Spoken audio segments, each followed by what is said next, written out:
ब्रह्मा का पिता है, कौन विष्णु की मां, शंकर का दादा कौन है, हमको दे बता।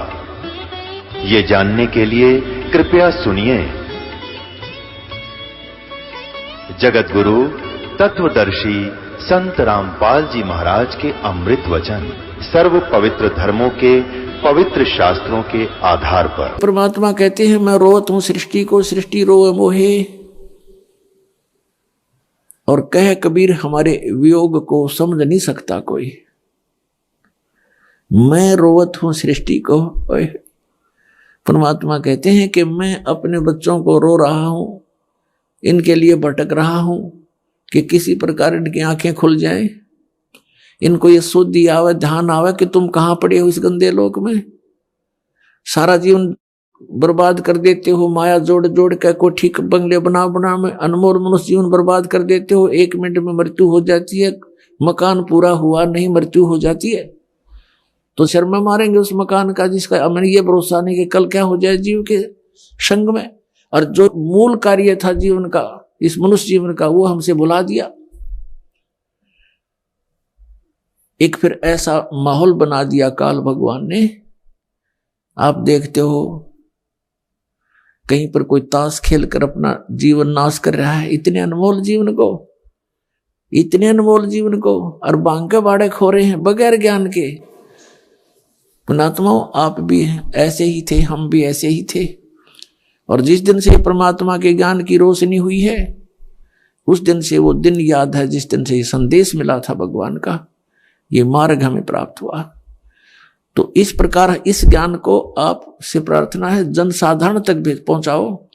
अपने भाई बहन, रिश्तेदार, अड़ोसी पड़ोसी, गुआंढी, सबसे प्यार से समझाने की चेष्टा करो। ये महाउपकार का कार्य है, महापरोपकार का कार्य है। अपने जीवन को हम नष्ट कर रहे हैं और हम भूल गए उस मार्ग को, भूल गए हम इस मनुष्य जीवन के मूल कार्य को। तो उसको बताने के लिए स्वयं परमेश्वर आते हैं। अब चारों युगों में परमात्मा आए,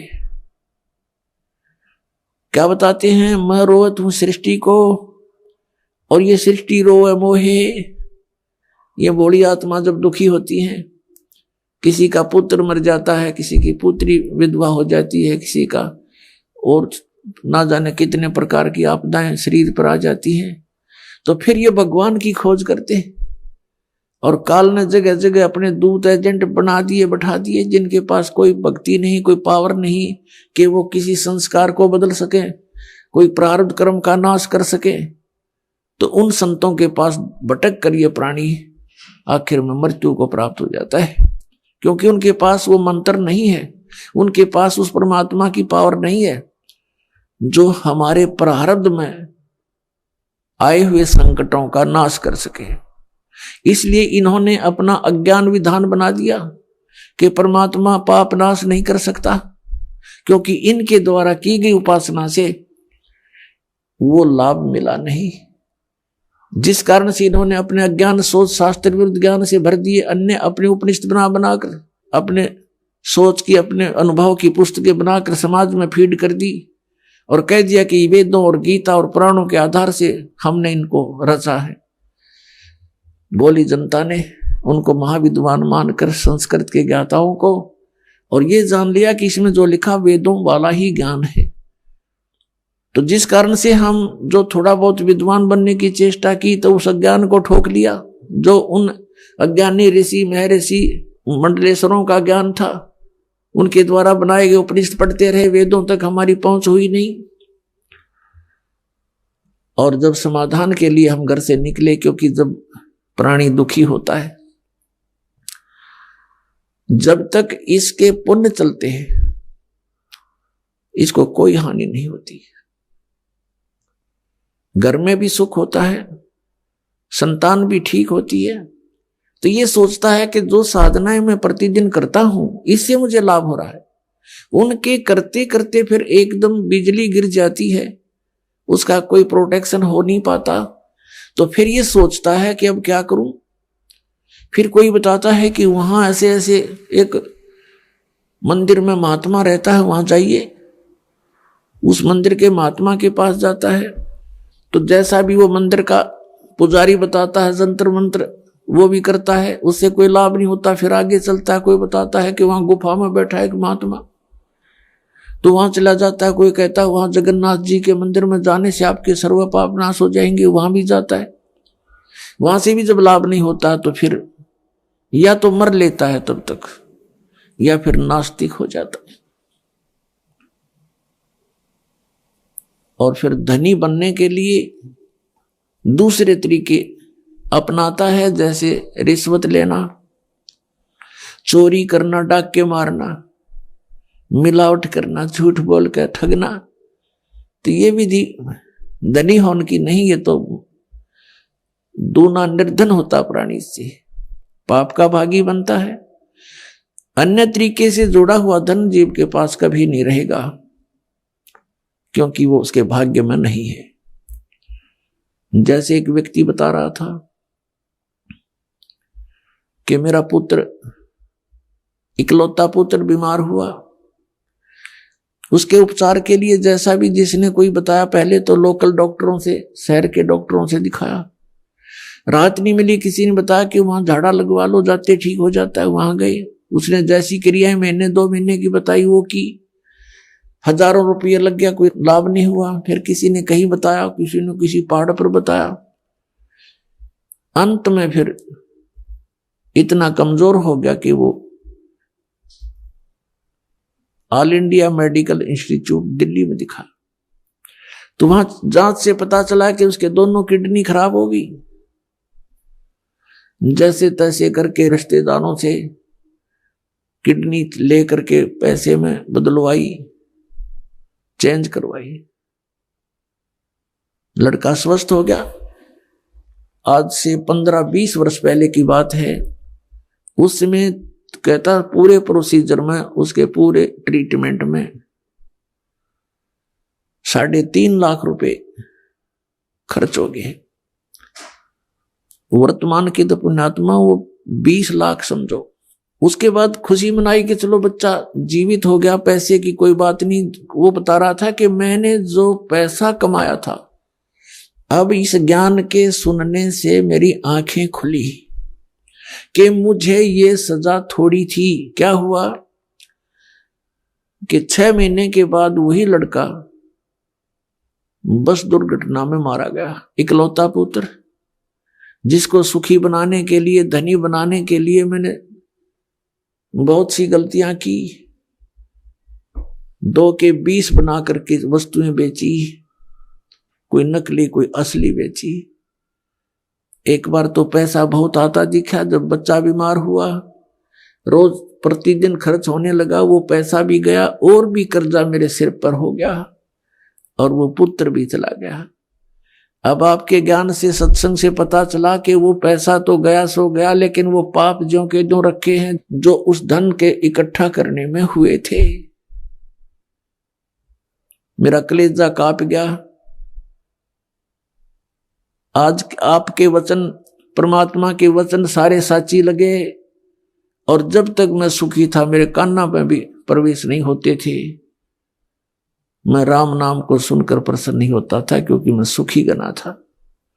तो पुण्यात्माओं, हम ऐसे नास्तिक बनवा दिए काल ने। काल का उद्देश्य है कि ये भगवान से दूर हो जाएं, और विशेषकर कलयुग में, क्योंकि कलयुग में परमात्मा से इसका प्रॉमिस हो गया है, हुआ था। इसने खुद अपने मुख से कहा है कि आप कलयुग में कितने प्राणी ले जाना, 3 युगों में जीव ना ले जाना। भगवान परमात्मा को पता था इस बात का कि सतयुग त्रेता द्वापर में इनके पुण्य कर्म गणे रहेंगे, और जब तक प्राणी के पुण्य कर्म हैं ये सुखी रहता है, और जब तक ये सुखी है इसको भगवान की आवश्यकता कतई नहीं। जैसा, लेकिन आत्मा भगवान की भक्ति बिना रह नहीं सकती। तो जैसा भी ये समाज से या किसी अन्य व्यक्ति से जो ज्ञान सुन लिया भक्ति का, उस पर आरूढ़ होकर के साधना करता रहता है। वो सोच तो ये रहा कि इन साधनाओं से मुझे पुण्य हो रहा है, और वो हो रहा है उसके पूर्व जन्म से प्रारब्ध ही प्राप्त हो रहा है। तो जिस कारण से सतयुग त्रेता द्वापर तक ये प्राणी परमात्मा को चाहता नहीं, अगर उस ज्ञान से, उस मार्ग से हटकर भी बताना चाहे तो कति स्वीकार नहीं करता, क्योंकि सबकी समाधियां लगती हैं, सब शरीर होता है, बलिष्ठ होते हैं। तो अब कलयुग में आकर इन सभी गुणों की हानि हो जाती है। ना शरीर बलिष्ठ रहता है, ना पूर्व जन्म के पुण्य रहते हैं, साधनाएं भी करते हैं लेकिन फिर भी दुखी रहते हैं। तो परमात्मा ने यह समय इसलिए सिलेक्ट किया था, काल ने यह सोचा था कि तब तक मैं इनको नास्तिक बना दूंगा, अपने दूत भेजकर इनको भ्रमित कर दूंगा, परमात्मा से कोसों दूर कर दूंगा, परमात्मा का नामो निशान मिटा दूंगा। और इसने जितना संभव हो सका कर दिया। लेकिन समर्थ की अब शक्ति देखना, अब नए सिरे से विधान बन रहा है, नए सिरे से भगवान की जानकारी हो रही है। परमात्मा का हमें नामो निशान पता नहीं था, अब कबीर को भगवान बताते हैं। तो अज्ञान आधार से ये मन स्वीकार करने को कति तैयार नहीं होता, खड़े पैर गाड़ दे है अड़ियल घोड़े की तरह। लेकिन सच्चाई में इतनी ताकत होती है कि वो अपना स्थान अवश्य बनाती है। अब इसने अपना पूरा जोर लगा दिया, मजहबों में बांट दिया हमारे को, हिंदू बनाए, फिर ईसाई बनाए, मुसलमान बनाए, सिख बना दिए। अब इसके बाद भी इसका नहीं, इसकी सब्र नहीं हुआ, इसको संतुष्टि नहीं हुई, तृप्ति नहीं हुई, तो इसने फिर ये नकली पंथ चला दिए, राधा स्वामी, धन धन सतगुरु, जय गुरुदेव, और ये सच्चा सौदा, और ये दिनोदाड़ा, ताराचंद वाला, ठाकुर सिंगाला, और निरंकारी सतपाल महाराज, और योत्रा, ये क्या नाम है, अमेरिका में रहता है वो, बाल योगेश्वर कहते हैं, या साराम सुधांशु, ये दूत भेज दिया अपने। इनको कख पता नहीं, भक्ति मार कर करोड़ों व्यक्तियों को बर्बाद कर दिया इन्होंने। इससे पहले महात्मा बुद्ध भेजा था इसने। अब महात्मा बुद्ध कौन था? ये स्वर्ग लोक से आया हुआ प्राणी था, पिछले पुण्यकर्मी प्राणी था, राजा का लड़का था, राज भी त्याग दिया क्योंकि वो सुख जो स्वर्ग में है यहाँ की किसी वस्तु में नहीं है, और जो सतलोक में है वो यहाँ के स्वर्ग में भी नहीं है। तो जो प्राणी जहां के सुख से कुछ प्रभावित होता है तो उसने उस आधार से राज त्याग दिया। तो उस सुख की तलाश में ये निकला घर से स्वयंभू, कोई संत मिला नहीं, अपनी मर्जी से, पिछले अभ्यास से, पिछले पुण्य के प्रभाव से इसने अपने आप ही हठ योग करना शुरू कर दिया, जो ये पहले किया करते हैं। हठ योग करने से इसने आहार भी त्याग दिया। गया के अंदर एक वट वृक्ष के नीचे बैठ कर इसने साधना की महीनों तक। इसके प्राण जाने को हो गए, अस्थि पिंजर सूख गया।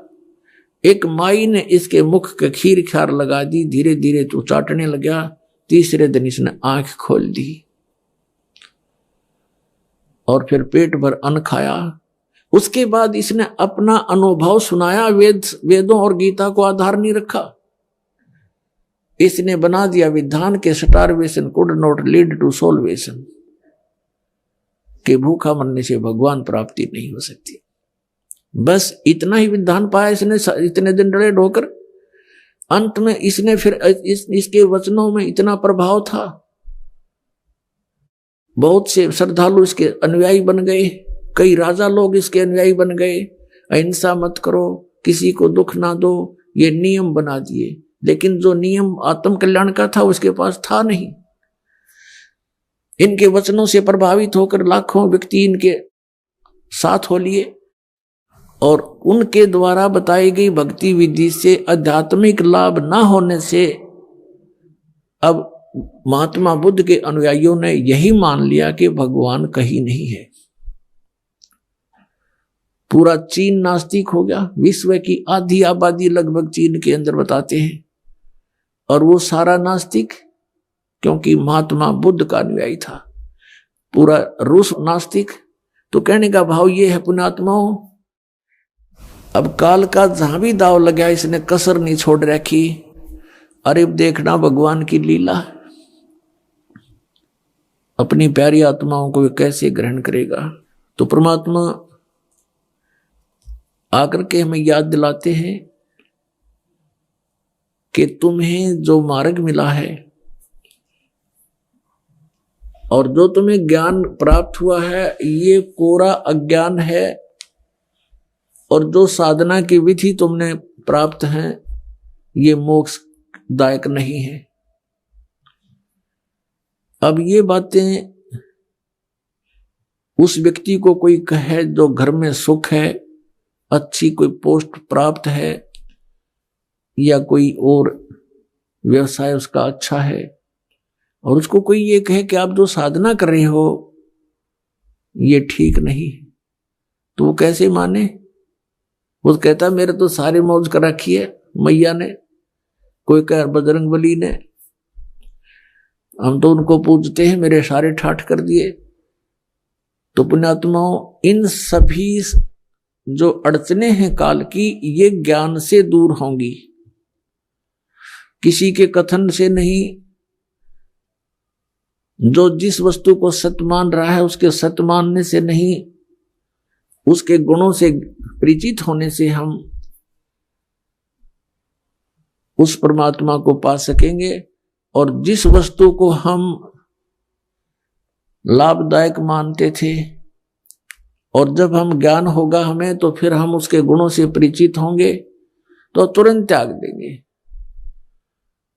अपने आत्मा इस ज्ञान से बात बनेगी, और वो ज्ञान परमेश्वर ने स्वयं आकर के हमें बताया है। परमात्मा कहते हैं मैं रोवत हूं सृष्टि को, सृष्टि रोवे मोहे, कहे कबीर हमरे वियोग को समझ न सकता कोई। परमात्मा आकर हमें याद दिलाते हैं मानुष जन्म दुर्लभ है ये मिले न बारंबार, तरवर से पत्ता टूट गिरे भाई बोहर न लगता डार। पुण्यात्माओं, कबीर साहब कहते हैं चारों युग में संत पुकारे कूक कहा हम हेल रे, हीरे माणिक मोती बरसे ये जग चुगता ढेल रे। परमेश्वर कबीर साहब कहते हैं कि चारों युगों में मेरे से परिचित मेरे हंसों ने, मेरे संतों ने जगह जगह जा करके ज्ञान प्रचार किया, और मैंने भी आकर के ऊंचे स्वर में आवाज लगा लगा करके क्या बताया कि हीरे मानिक मोती बरसे ये जग चुगता ढेल रे। हम उस सत साधना रूपी यथार्थ तत्व ज्ञान रूपी हीरे और मोती की वर्षा कर रहे हैं, और ये भोली आत्माएं इन काल के दूतों से ग्रहण अज्ञान के आधार से जो साधना कर रहे हैं वो कंकर और पत्थर डले इकट्ठे कर रहे हैं। पर भी लेन जात है दुनिया, हमारा ज्ञान किने ना सुनिया। पर भी लेन जात है दुनिया। परमात्मा कैसे हमारे लिए तड़प रहे हैं, भटक रहे हैं, क्योंकि वो हमारे पिता हैं, और हमारे को काल ने यहां भांग पिला रखी है इस झूठे सुख की। कबीर साहब कहते हैं कबीर ये माया अटपटी सब गट आण अड़ी, और किस किस को समझाऊं या कुएं भांग पड़ी। हमारे को कुछ भी दिखाई नहीं देता, बेटा बेटी कार और कोठी ये बन जा, किसी तरीके से बन जावे, माया के अतिरिक्त हमने कुछ, ये सब माया ही है। और माया को परमात्मा ने स्वप्न बताया है, ये तुम स्वप्न में सब कुछ प्राप्त कर रहे हो, और जब आपका ये स्वप्न टूटेगा, सपना साजा टूट उठ के मुंड पकड़ रोए। जैसे सपने में एक भगत कह रहा था, बोला जी मैं गरीब आदमी रिक्शा चलाऊं और सपना सारा दिन ये सोचूं अच्छा बढ़िया पैसे हो जाए मैं भी कार लूं, तो सपना ऐसा ही आ गया, कार जैसे कार ले ली और फुल स्पीड पर चला रहा हूं, आगे से ब्रेक लगाने लगा तो ब्रेक लगे नहीं, पैर गेले ने खूब जोर लगा दिया, पार्टी सी गुजरी थी उसने पार्टी कर जाई न पैर पैर निकल गया। फिर एकदम आँख खुल गई, तरह के जब कहाँ तो कार है, वह रजाई और पाडली कार के चक्कर में।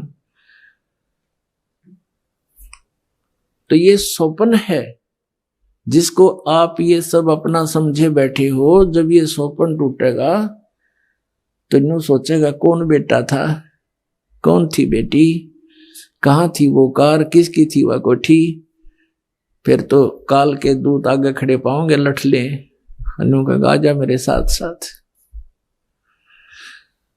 तो परमात्मा क्या बताते हैं, आजा बंदे शरण राम की, फिर पाछ पछतावेगा भाई। आजा बंदे शरण राम की, फिर पाछ पछतावेगा भाई।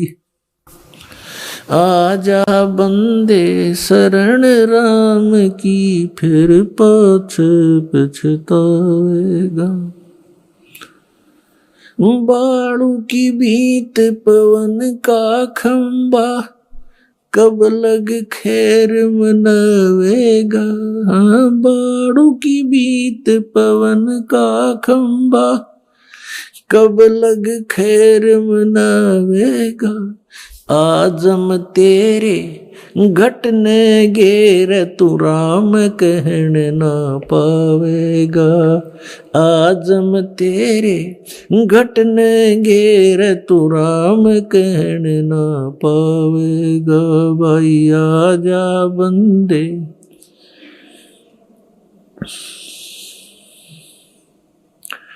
गा भाई, आजा बंदे शरण राम की, फिर पाछ पछतावे। काल बली तेरे सिर पर बैठा, बुझा पकड़ ले जावेगा। काल बली तेरे सिर पर बैठा, बुझा पकड़ ले जावेगा। मात पिता तेरा कुटुंब कबीला, सारा खड़ा लखावेगा भाई। मात पिता तेरा कुटुंब कबीला, सारा खड़ा लखावेगा भाई। आजा बंदे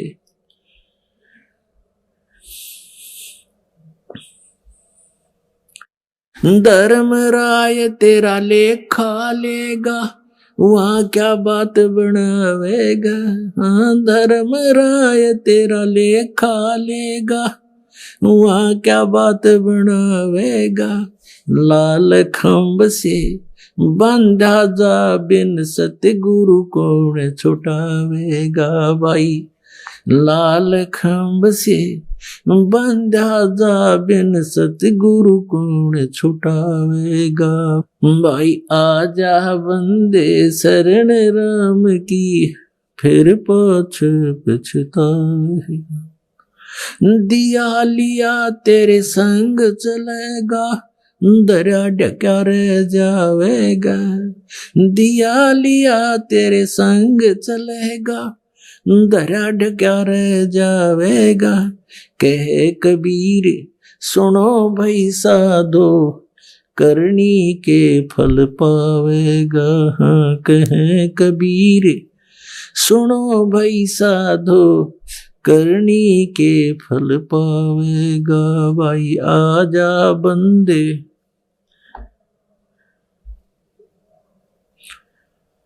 गा भाई, आजा बंदे शरण राम की, फिर पाछ पछतावे।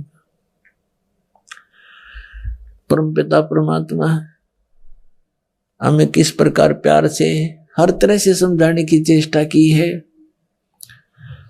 कि आजा बंदे शरण राम की, फिर पीछे पछतावेगा।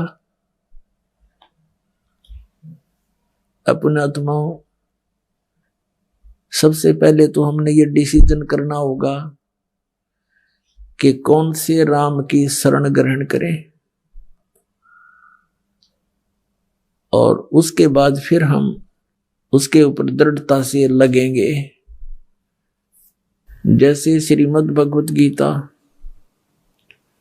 अध्याय नंबर 15 के श्लोक नंबर 1 से लेकर 4 में और 16 से 17 में इन सभी प्रभुओं की जानकारी है, सभी रामों की जानकारी है। राम कहो, गॉड कहो, रब अल्लाह खुदा कहो, ब्रह्म कहो, पुरुष कहो, तो ये सब एक शक्ति बोधक शब्द पर्यायवाची हैं, भाषा भिन्न है।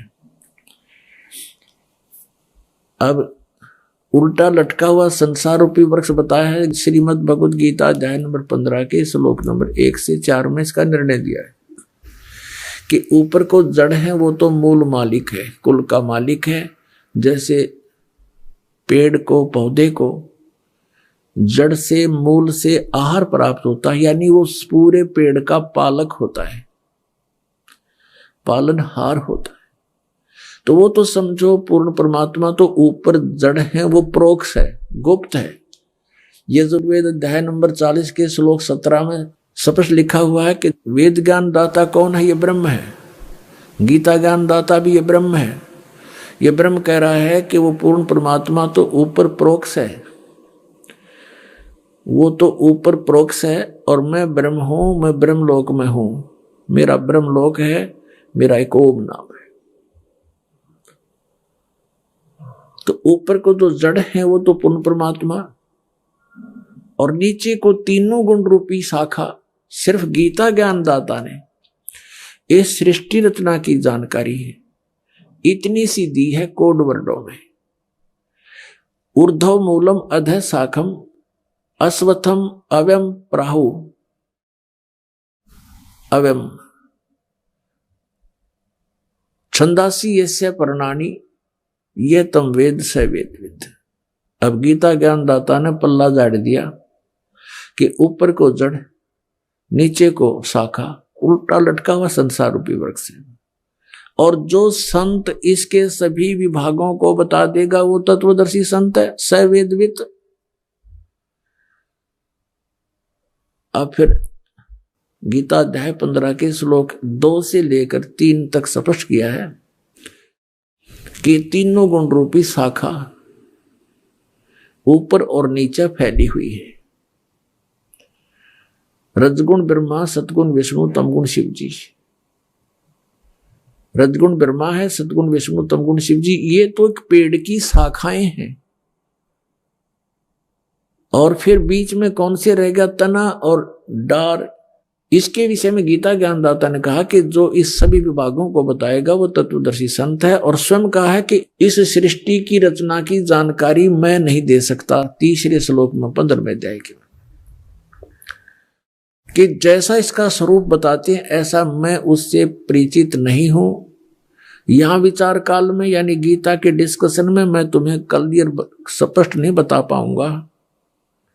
उसके लिए ऑप्शन छोड़ दिया 4th अध्याय के 34वें श्लोक में कि तत्वदर्शी संतों से जाकर पूछो, वो तत्वदर्शी संत तुझे उस परमात्म तत्व का ज्ञान कराएंगे। उसकी पहचान भी बता दी 15वें अध्याय के प्रथम श्लोक में कि ऊपर को मूल, नीचे को तीनों गुण रूपी शाखा वाले इस संसार के सभी छंद यानी विभागों को, पार्ट्स को बता देगा, सवेदवित। तो ये जानकारी पुण्यात्मा स्वयं परमात्मा ने आके दी।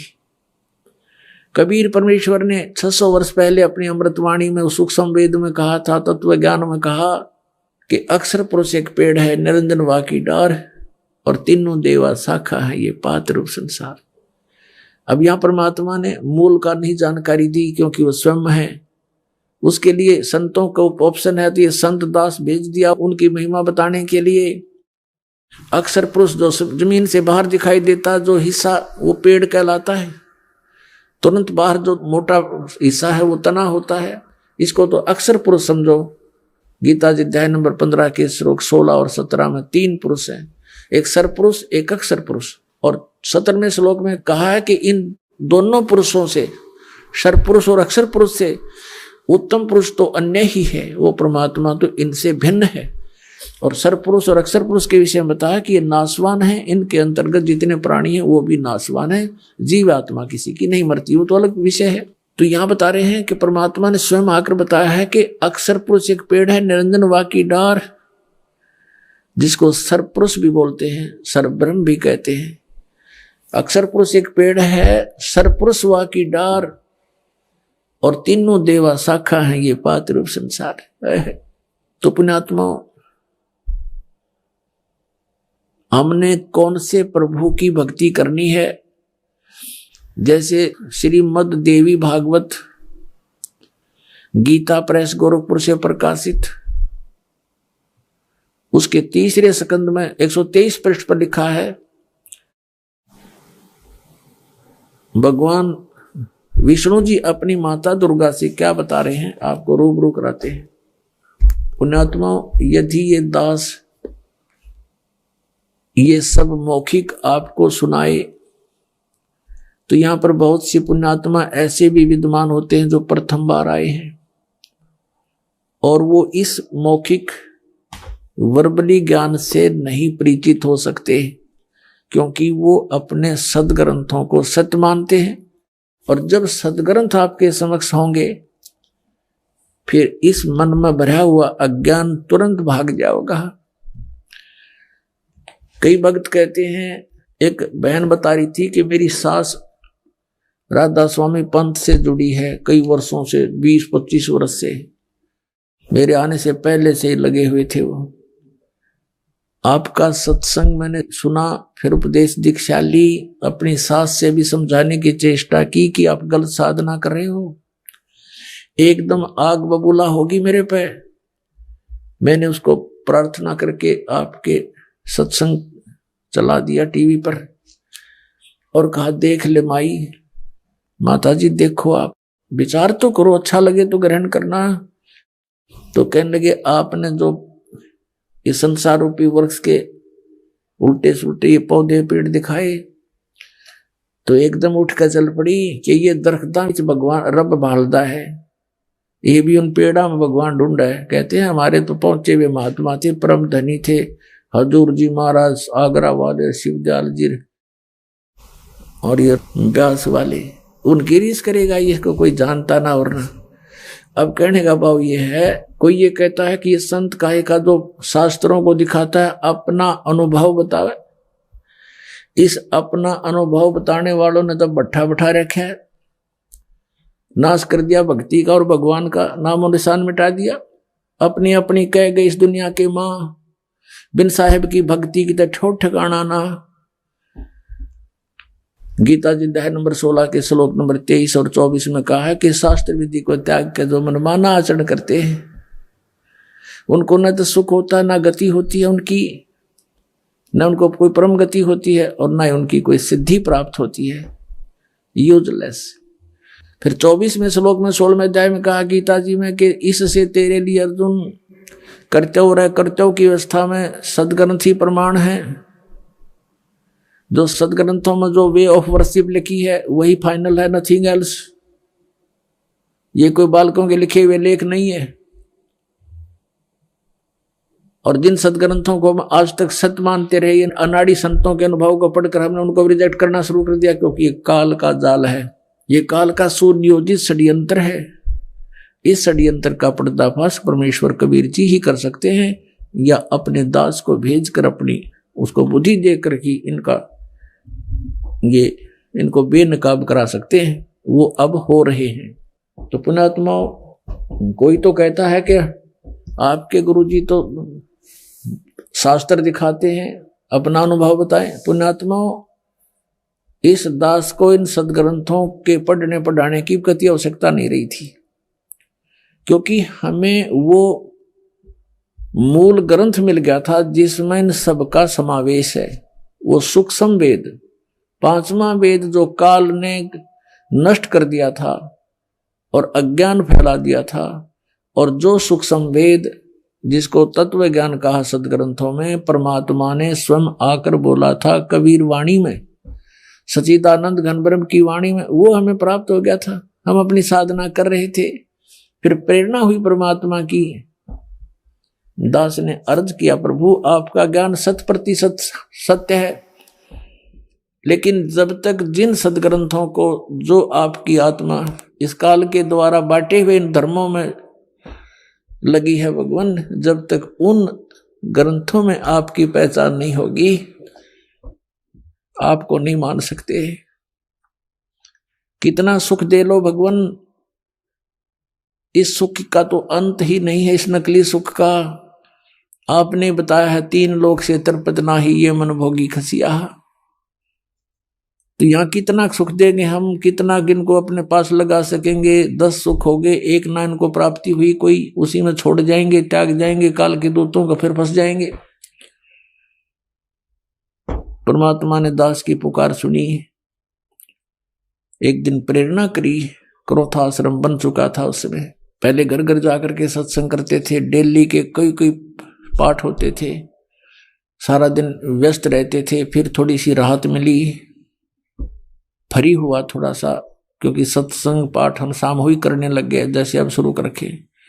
फिर सोचा कि अब इस समय का सदुपयोग हो प्रभु। प्रेरणा की परमात्मा ने, एक परमात्मा की वाणी याद आई कि वेद मेरा भेद है, मैं ना वेदन के माही, पर जौन वेद से मैं मिलूं वो वेद जानते नहीं।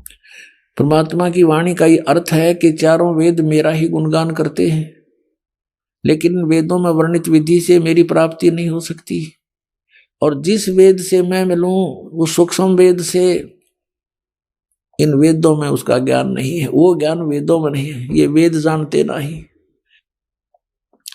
तो सबसे पहले दास ने सोचा कि गीता का अनुवाद भी किया हुआ, इसमें देखते हैं शायद परमात्मा का इसमें कोई ज्ञान पावे।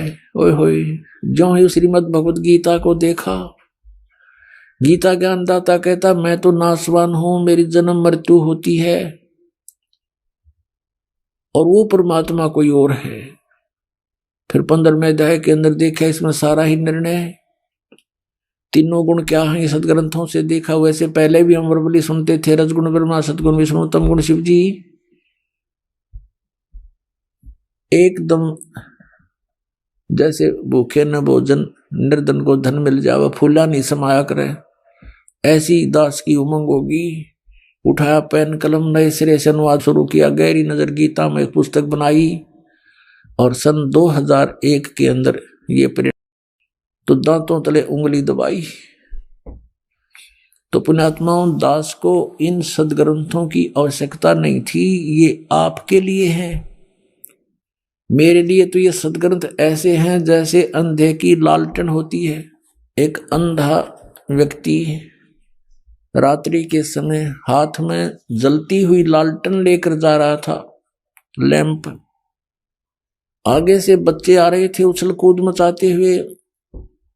उस अंधे ने आवाज लगाई, बेटा देखना, देखना मैं अंधा हूं, ध्यान से चलना मेरे पास, देखना बेटा मैं अंधा हूं। अब बच्चों ने देखा कि ये आदमी बतावे अंधा, और लालटेन किस लिए ले रखी है इसने, लैंप किस लिए ले रखा है। निकट आकर के कहने लगे, बाबा क्या सचमुच अंधे हो? अखा बेटा मैं अंधा हूं। फिर लालटेन किस लिए ले रखा आपने? उस अंधे ने उत्तर दिया, तुम आंखों वालों के लिए, कहीं मेरे में टक्कर ना मार दो, बुढ़े आदमी ने घेर दो किता है। तुम आंखों वालों के लिए है कि मुझसे बाईपास हो जाओ, मुझे ना तंग करो, मैं गिर ना जाऊं, मुझ में टक्कर ना मार दो, मुझे तो दिखता नहीं। तो कहने का भाव ये है पुण्यात्माओं, ये जो सदग्रंथ है प्रत्येक धर्म के, तो उन अनुयायियों के लिए वो शिरोधार्य हैं। और जो इन सदग्रंथों को भी नहीं मानते, जैसे राधा स्वामी पंथ वाले और धन धन सतगुरु पंथ वाले, जय गुरुदेव पंथ वाले, ये कहते हैं हमने वेदों और गीता की आवश्यकता नहीं, हमारा ज्ञान तो वेदों और गीता से आगे का है। हमारे तो परम धनी है, उन्हें जो वचन बोल दिए वो हमारे लिए सत्य है। उन्होंने तो अपने अनुभव से कहते, राधा स्वामी धाम की खोज करी है, फिर अमेरिका खोज दिया और राधा स्वामी धाम। किसी भी सदग्रंथ के इतिहास में नहीं। राधा स्वामी कोई लोक है जो स्वयं सृष्टि रचनहार ने स्वयं बताया है कि सतलोक, अलखलोक, अगमलोक और एक अकैलोक, और ये के बताऊं मेरा उस तो ऊपर साढ़ा राधा स्वामी लोक है। और वो राधा स्वामी लोक बताने वाला भूत बनकर अपनी शिष्या उस बुक्की में लौट रहा, राधा स्वामी लोक उनका वह बुक्की बन गई। फिर इस शिवदयाल जी की शिष्या थी एक बुक्की नाम की लड़की, और उसकी मृत्यु के बाद राधा स्वामी, उस शिवजाल की मृत्यु के बाद वो शिवजाल उसमें प्रेत बनकर आकर बोलने लग गया। उन्हीं के द्वारा लिखे हुए स्वामी जी महाराज के जीवन चरित्र में लिखा हुआ है। तो पुण्यात्मा जो ये कहते हैं कि हमने वेदों और गीता इनका आवश्यकता नहीं अन्य सदग्रंथों की, तो वो तो कति नास्तिक होने के कागार पर खड़े हैं। अब राधा स्वामी पंथ, ये धन धन सतगुरु पंथ, जय गुरुदेव पंथ और जितने भी नकली पंथ है, इनके अनुयायी अब बेचारे दुख पाके लुट के पिट के हर तरह से, आध्यात्मिक ज्ञान तो है ही नहीं और जो भौतिक लाभ होना था वो भी नहीं हो सकता, क्योंकि उनकी वे ऑफ वर्शिप बिल्कुल शास्त्र विरुद्ध है। पांचों नाम काल के जानो, पांचों नाम काल के जानो, घट रामायण के 27 पृष्ठ पर दूसरे भाग में लिखे। और उनसे अलग एक छठा नाम है, राधि नाम है, सतनाम और आदि नाम, उनसे मोक्ष होगा, वो उनको ज्ञान नहीं। तो इस प्रकार जो अपने सदग्रंथों से परिचित हैं, सदग्रंथों से कितने परिचित हैं कि वो ये मानते हैं कि हमारे सदग्रंथ हमारे धर्म के, हमारे लिए पूज्य हैं, मान्य हैं, इनमें जो लिखा वो सत्य है। तो उन पुण्यात्माओं को समझाना भी 2 मिनट की बात है कि जैसे हम पहले लोक वेद सुना करते, दंत कथा, श्री ब्रह्मा जी, श्री विष्णु जी, श्री शिव जी, ये अजर अमर है, इनके कोई माता पिता नहीं, सर्वेश्वर महेश्वर कालज मृत्युंजय, इनका कोई रचनहार नहीं, सर्वेश्वर है, ये था लोक वेद। और हम ये भी सुनते थे कि ये ज्ञान ये महापुरुषों ने सदग्रंथों को पढ़कर हमें सुनाया है, क्योंकि उस समय हम अपने सदग्रंथ नहीं पढ़ सकते थे। आज परमात्मा ने सबसे पहले तो हमारी आंखें बनवाई, यानी हमें ये ज्ञान दिया, अक्षर ज्ञान दिया। इस अक्षर ज्ञान के आधार से अब हम अपने सदग्रंथों को स्वयं देखेंगे, फिर हम किसी की लोक वेद पर आधारित नहीं रह सकते। तो वो धन्य है वो पुण्यात्मा जो अभी तक अपने सदग्रंथों में विश्वास लिए हुए हैं।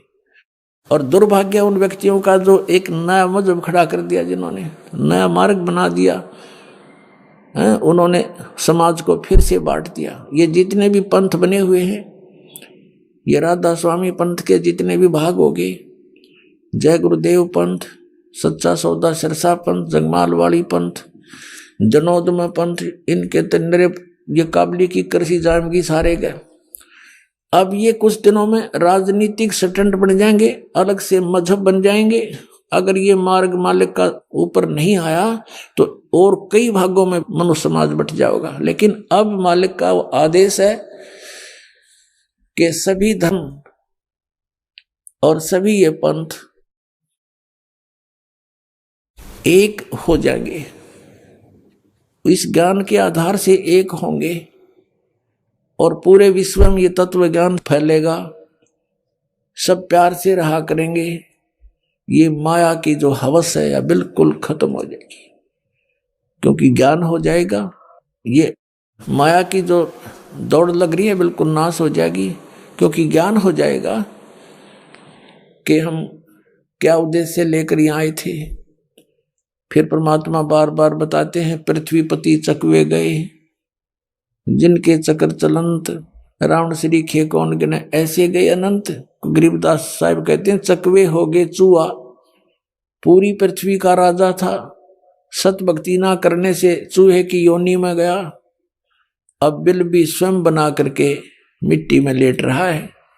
तो के चाटे यहाँ के सुख को, बाढ़ में जाओ ऐसा सुख ऋषि को ठियोर ये कार, जो हमारी ये दुर्गति कर रहा है। और वहां सतलोक में यही सृष्टि होगी, ऐसा ही शरीर है, ऐसी ही आत्मा रहती है, सारे सुख हैं, कोई कष्ट नहीं, ना वहां मृत्यु है, वृद्धावस्था नहीं है, ऐसा शरीर है जिसमें कोई कष्ट नहीं होता। तो पुण्यात्मा ये कोई दंत कथा नहीं, क्योंकि ये महापुरुषों का आंखों देखा वर्णन है और परमात्मा ने स्वयं आकर बताया है, वो ज्ञान है। अब हम प्रसंग आप पर बताना चाहते हैं कि जैसे हमने कौन से परमात्मा की भक्ति करनी है, हम उसी विषय पर आते हैं। जैसे ब्रह्मा विष्णु महेश, ब्रह्मा जी की भक्ति तो हमें करने का आदेश नहीं था कि इसकी तो करनी नहीं चाहिए, और विष्णु जी और शिव जी की हम भक्ति करते थे, उसके साथ साथ हनुमान जी, बाबा श्याम जी और देवी देवता, गांव का बाबा, तीर्थ व्रत, ये सभी करते रहे। तो ये हमें यही बताया गया था कि इनकी साधना ही करने से लाभ होगा। तो जब तक हमें ज्ञान नहीं था तो हम इनको पूजा करते थे, और अब इनके इतिहास में जो लिखा है वो हमें सदग्रंथों से जानकारी होगी। अब देखिएगा श्रीमद् देवी भागवत, श्रीमद् देवी भागवत, संपादक हनुमान प्रसाद पोदार, चिमनलाल गोस्वामी, और गीता प्रेस गोरखपुर से प्रकाशित है। गीता प्रेस गोरखपुर से प्रकाशित है। ये आप देख रहे हैं, फैक्स और फोन नंबर है। इसके 123 पृष्ठ पर इनकी जीवनी लिखी है, ब्रह्मा विष्णु महेश की महिमा लिखी है, क्या स्थिति है इनकी। ये 3रा स्कंद है। भगवान विष्णु अपनी माता दुर्गा की स्तुति करते हुए कह रहे हैं, तुम शुद्ध स्वरूपा हो, यह सारा संसार तुम्हीं से उद्भासित हो रहा है। मैं ब्रह्मा और शंकर, हम सभी तुम्हारी कृपा से विद्यमान हैं। हमारा आविर्भाव, आविर्भाव माने जन्म, और तिरोभाव माने मृत्यु हुआ करता है। हमारा आविर्भाव, जन्म, तिरोभाव, मृत्यु, जन्म मृत्यु हुआ करता है। केवल तुम ही नित्य हो, जगत जननी हो, प्रकृति और सनातनी देवी हो। यह भी ध्यान रखना कि दुर्गा को प्रकृति भी कहते हैं। फिर भगवान शंकर बोले, देवी यदि महाभाग विष्णु तुम्ही से प्रकट हुए हैं तो उनके बाद उत्पन्न होने वाले ब्रह्मा भी तुम्हारे बालक हुए।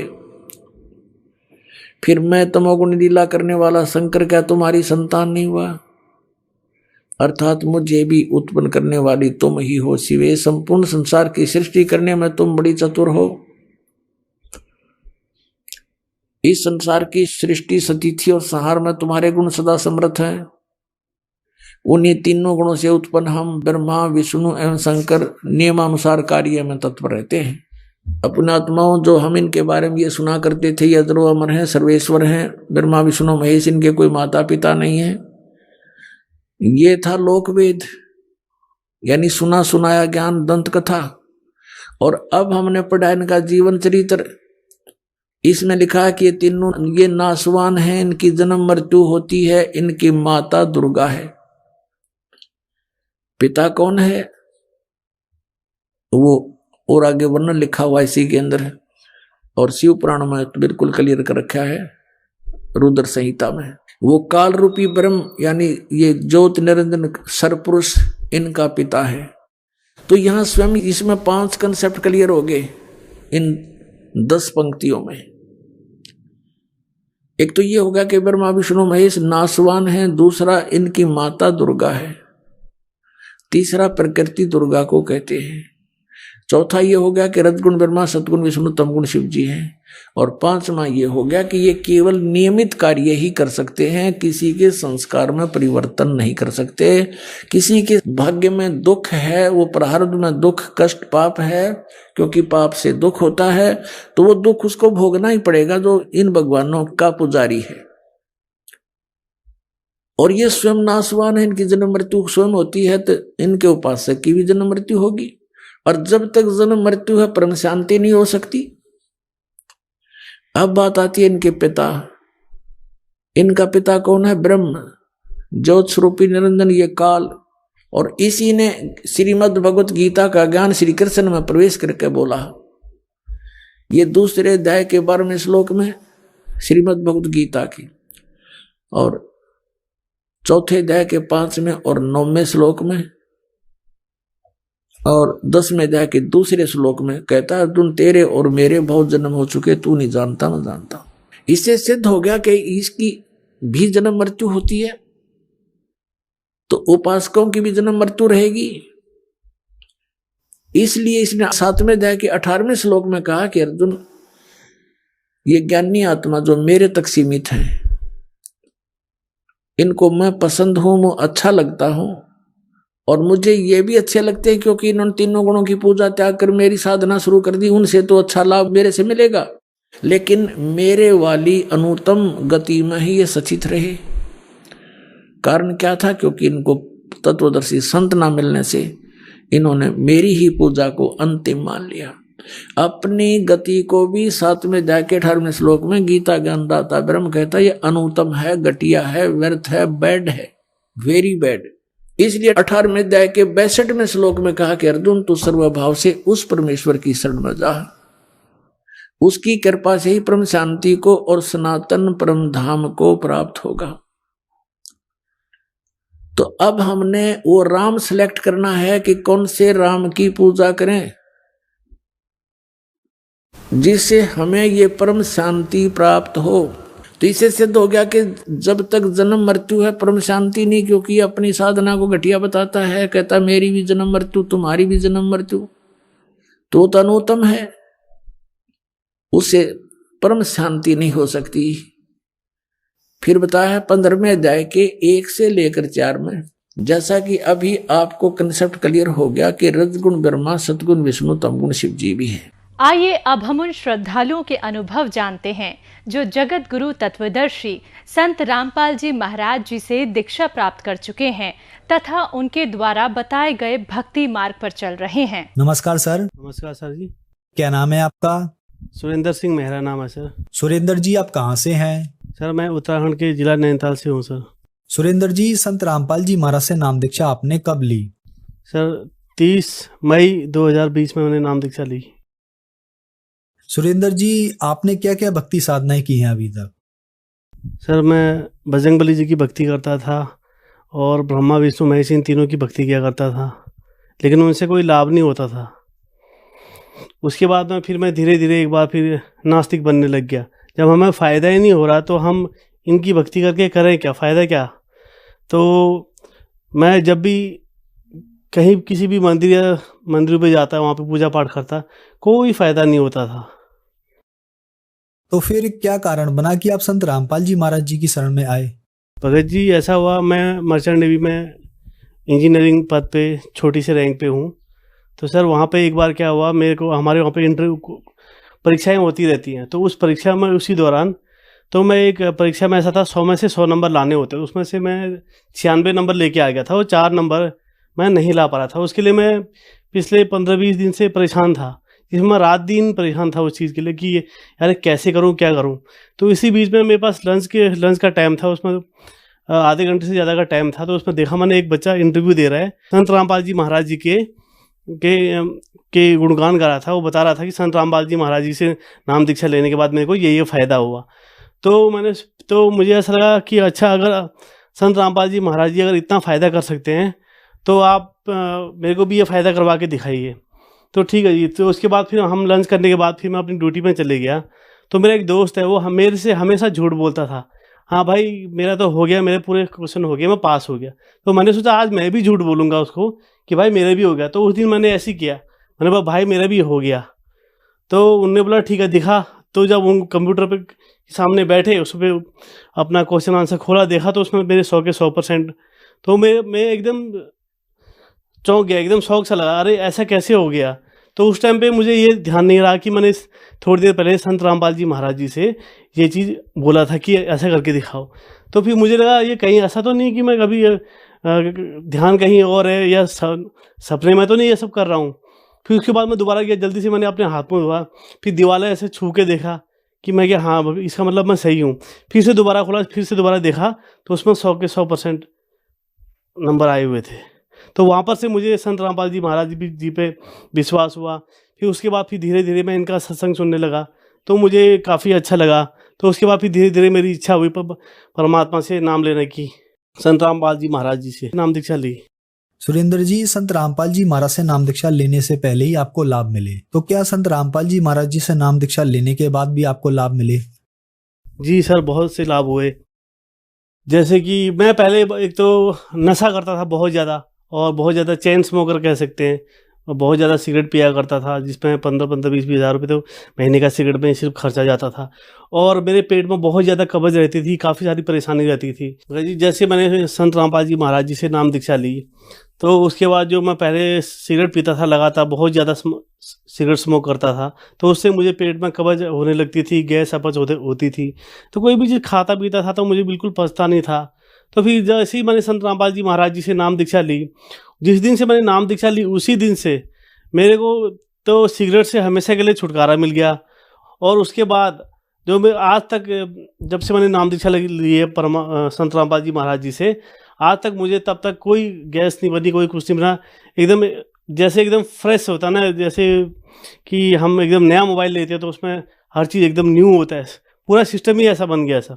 और उसके बाद अभी हाल ही में ये जब बारिश हुई थी, पहाड़ में स्लाइडिंग हो रहा था, तो इसी 4-5 दिन की पहले की बात बता रहा हूँ मैं। पहाड़ पे बहुत ज़्यादा बारिश हो रही, लैंडस्लाइडिंग हो रहा, पेड़ पत्थर गिरे, बड़े बड़े गाड़ गिरे बोलते हैं हमारे यहाँ उत्तराखंड में, यहाँ पे पानी और पानी के साथ साथ पत्थर भी आ रहा था।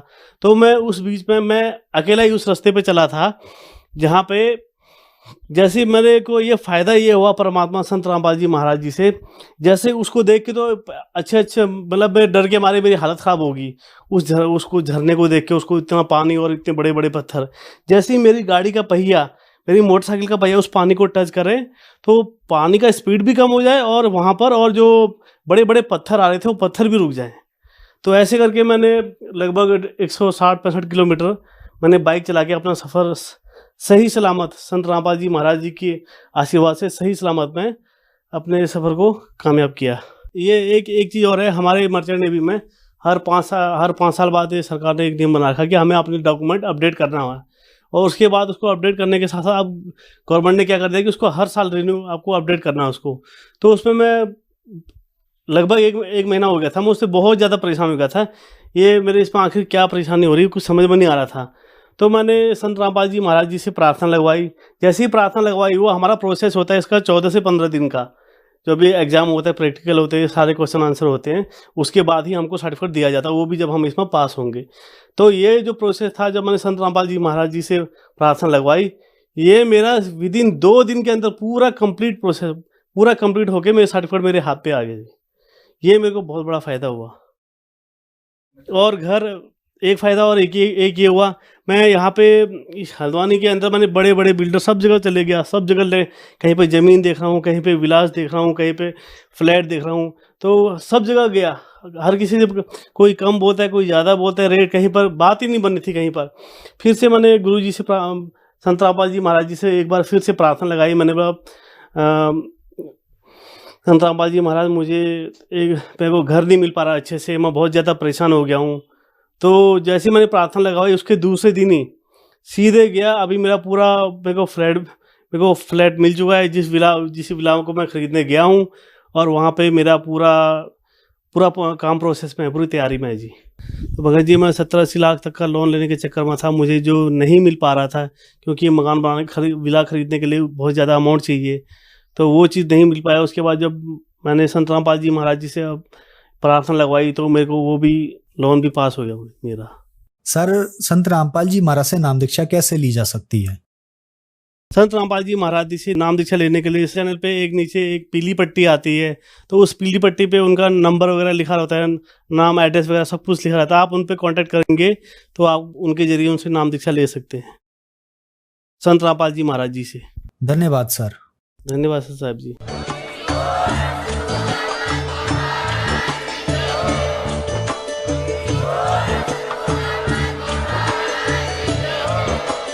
आप सुन रहे थे जगत गुरु तत्वदर्शी संत रामपाल जी महाराज जी के मंगल प्रवचन। अधिक जानकारी के लिए विजिट कीजिए हमारी वेबसाइट www.jagatgururampalji.org। संत रामपाल जी महाराज जी के शुभ आशीर्वाद से पूरे विश्व भर में 500 से भी ज्यादा नाम दीक्षा केंद्र हैं, जिन पर संत रामपाल जी महाराज जी द्वारा ऑनलाइन निशुल्क नाम दीक्षा दी जा रही है। अपने नजदीकी नाम दीक्षा केंद्र का पता करने के लिए संपर्क करें 8222880541।